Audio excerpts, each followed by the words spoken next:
अल्हम्दुलिल्लाह वस्सलातु वस्सलामु अला रसूलिल्लाह व अला आलिहि व सहबिहि व मन वाला, अम्मा बाद। मोहतरम नाज़रीन किराम, अस्सलामु अलैकुम व रहमतुल्लाहि व बरकातुहू।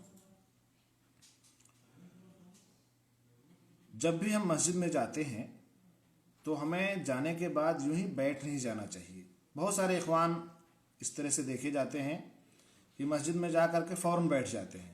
नहीं, बल्कि मस्जिद में जब हम पहुँचें तो एक हक़ ये बनता है कि हम मस्जिद में बैठने से पहले 2 रकात नमाज पढ़ें। ये है तहियतुल मस्जिद, यानी ये मस्जिद का हक़ है कि जब आप मस्जिद में एंट्री किए हैं तो आप 2 रकात पढ़ लें, फिर आप बैठें, फिर आप ज़िक्र व अज़कार करें, फिर आप तिलावत कलाम पाक करें, जो भी आपको करना हो करें।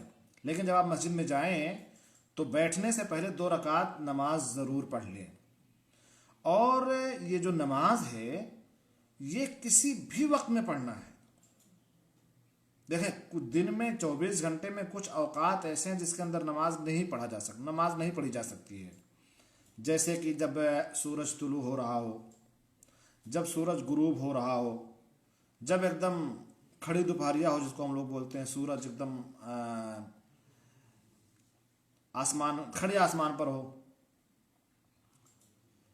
जब तक ज़ायल ना हो जाए तब तक नहीं पढ़ना चाहिए। तो या इसी तरीके से फजर के नमाज के बाद जब तक सूरज तुलू ना हो जाए और आप मस्जिद में हैं तो कोई सुन्नत नहीं है। या इसी तरह से असर की नमाज के बाद जब तक सूरज गुरूब ना हो जाए तब तक कोई नमाज, हमें नफली नमाज नहीं अदा करनी चाहिए। लेकिन क्या सुन्नत जो तहियतुल मस्जिद है, क्या इन नमाज इन औकात में भी हम नहीं पढ़ेंगे या पढ़ेंगे? एक सवाल है। इसके बारे में कुछ उलमा के माबैन इख्तिलाफ है, लेकिन जुमहूर अहले इल्म का इस बात पर इत्तेफाक है, इसको इजमा के हद तक नकल किया जा सकता है कि तमाम उलमा इस बात पर मुत्तफिक हैं कि तहियतुल मस्जिद किसी भी वक्त आप जब एंट्री करेंगे मस्जिद में तो आपको नमाज 2 रकात पढ़ करके ही बैठनी है।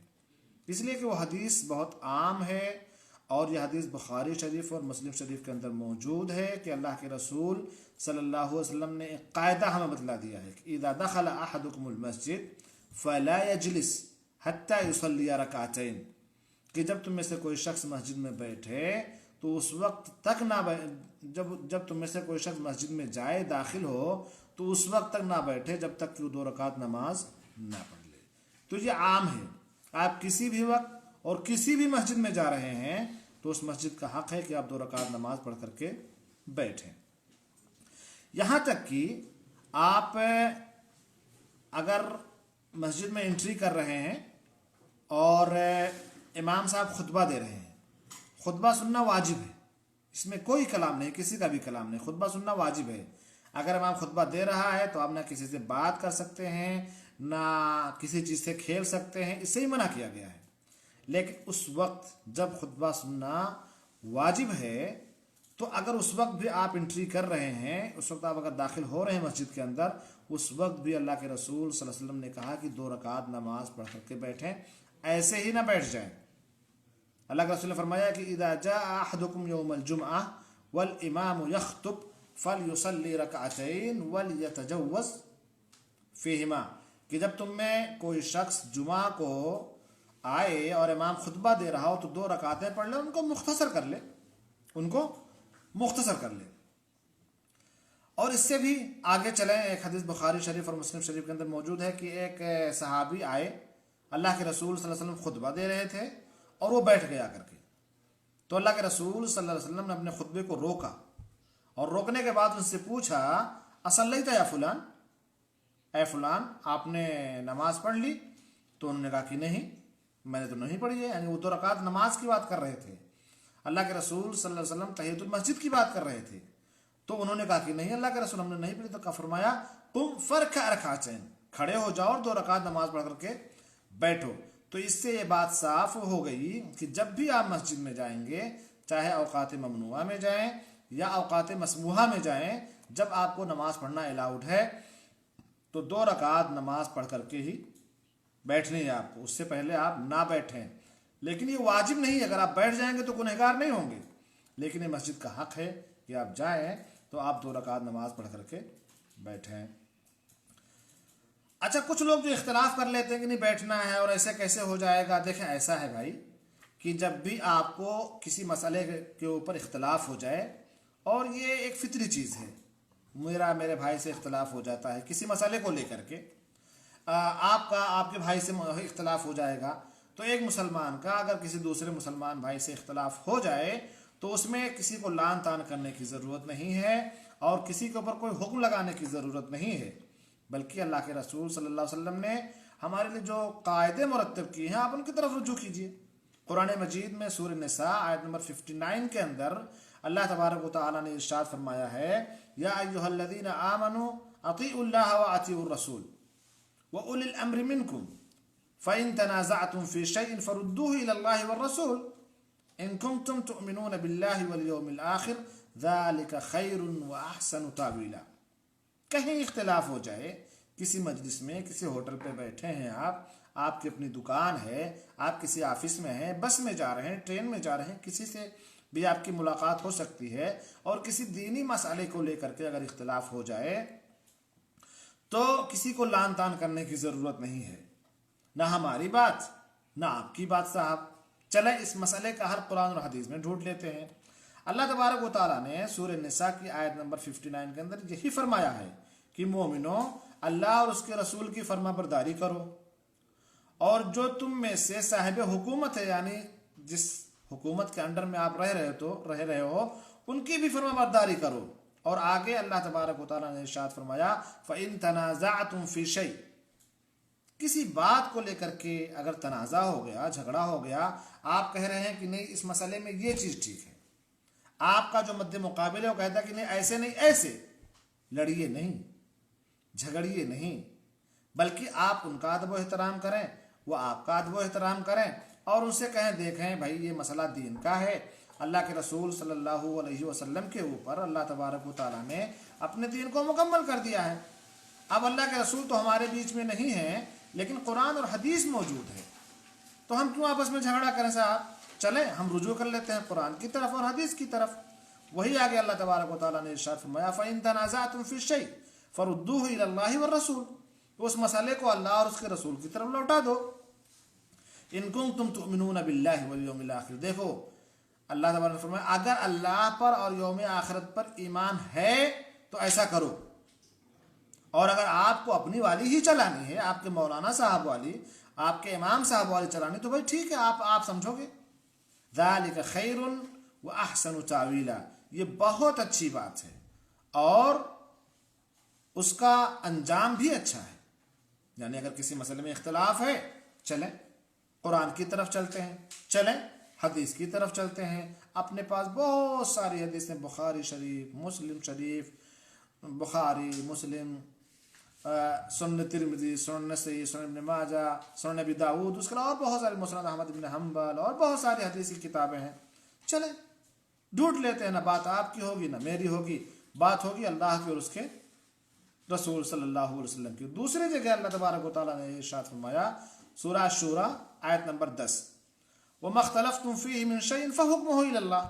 बेहतरीन बात कि जब तुम जिस बात में इख्तलाफ करते हो उसका फैसला अल्लाह की तरफ से होगा। भाई अगर हमें इख्तलाफ हो गया है तो ठीक है, इख्तलाफ है, चले उस मसले का हल कुरान मजीद में ढूंढ लेते हैं।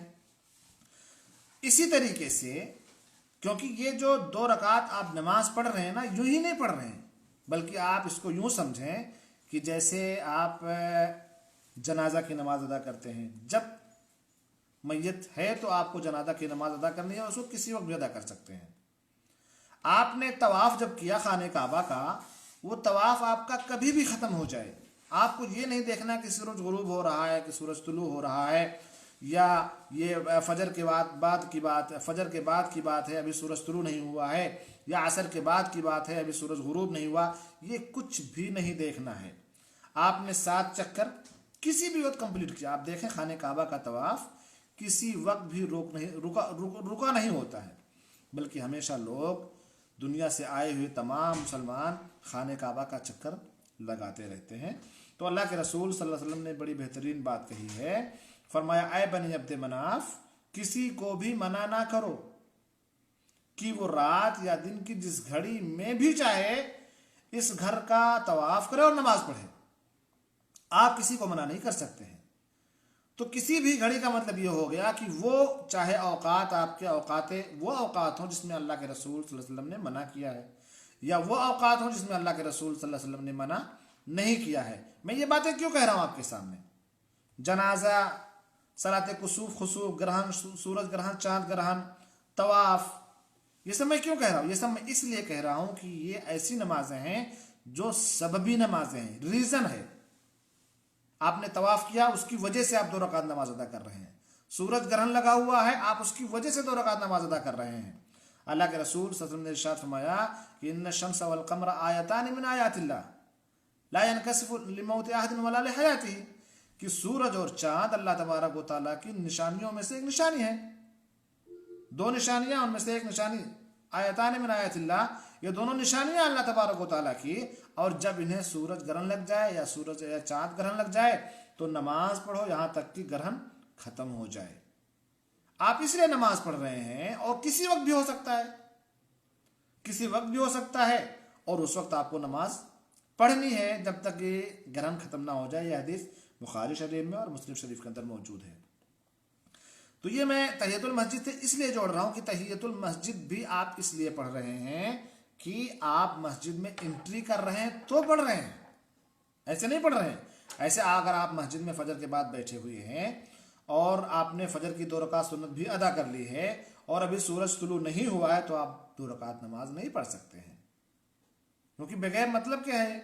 लेकिन उस वक्त आप बैठे हुए थे और मस्जिद से आप निकले, बाहर गए कहीं और आप टहल रहे थे, आपको ख्याल आया कि चलो मस्जिद में बैठते हैं भाई, क्यों अपना टाइम ज़ाया करते हैं। आप दोबारा या वज़ू बनाए या आप बावजू थे और आप आ करके मस्जिद में बैठ गए। जब अगर आप मस्जिद में आपने एंट्री कर दी तो आप मस्जिद से निकल गए थे, अब आप मस्जिद में एंट्री की है, तो ये एंट्री की 2 रकात है, दाखिले की 2 रकात है, ऐसे ही आप उसको नहीं अदा कर रहे हैं।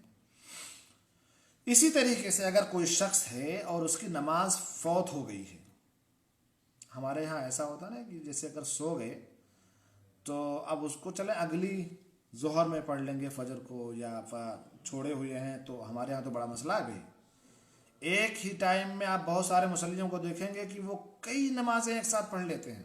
अरे ऐसा नहीं है, दीन इतना भी आसान नहीं जितना आप लोग सोचते हैं कि जब मर्जी आए तो आपने पढ़ ली। देखें, हर वक्त को अल्लाह तबारक व तआला ने ख़ास किया है, अल्लाह के रसूल सल्लल्लाहु अलैहि वसल्लम ने उसकी तायीन की है। अल्लाह तबारक व तआला ने इरशाद फरमाया, इन्ना सलात कानत अलल मुमिनीना किताबन मौक़ूता, फजर को फजर की नमाज में, जोहर को जोहर में, असर को असर के वक्त, मगरिब को मगरिब के वक्त, ऐशा को ऐशा के वक्त में पढ़नी है साहब। लेकिन अगर कभी ऐसा हुआ कि आप सो गए जानबूझ करके नहीं, आपने तमाम एहतियाती तदाबीर किए, आपने अलार्म लगाई अपनी घड़ी में, अपने मोबाइल में, अपने साथी से कहा कि जगा दीजिएगा, लेकिन आप जाग नहीं सके, शायद थके ज़्यादा थे आप, आपका अलार्म बजा और आप बिल्कुल जो है मुंतबे नहीं हो सके, जाग नहीं सके। अब आपकी नींद खुली, और आपकी नींद उस वक्त खुली है जब सूरज तुलू हो रहा है, या 2 मिनट बाकी है, या 4 मिनट बाकी है, या बिल्कुल तुलू हो रहा है, या बिल्कुल गुरूब हो रहा है, और आपने असर की नमाज नहीं पढ़ी, तो क्या करेंगे आप? उसी वक्त आप नमाज पढ़ लीजिए, मत इंतजार करिए कि सूरज गुरूब हो जाएगा तब हम पढ़ेंगे।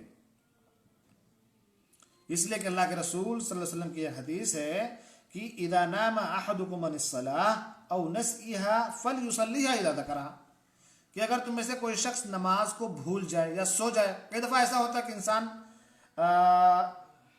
इंसान की नमाज, मतलब वो नमाज नहीं पढ़ा, एक सफ़र में था और उसने सोचा कि चलो हम आगे पढ़ लेंगे, लेकिन अब आगे भी जाकर के वो भूल गया। निस्यान है, इंसान है, भूल गया वो, तो अब वो क्या करेगा साहब? अब उसे याद आया कि अरे यार मैंने तो नमाज नहीं पढ़ी, और जिस वक्त याद आया वो वक्त ऐसा है जिसमें आप नमाज नहीं पढ़ सकते हैं, ममनू है अल्लाह के रसूल सल्लल्लाहु अलैहि वसल्लम की तरफ से।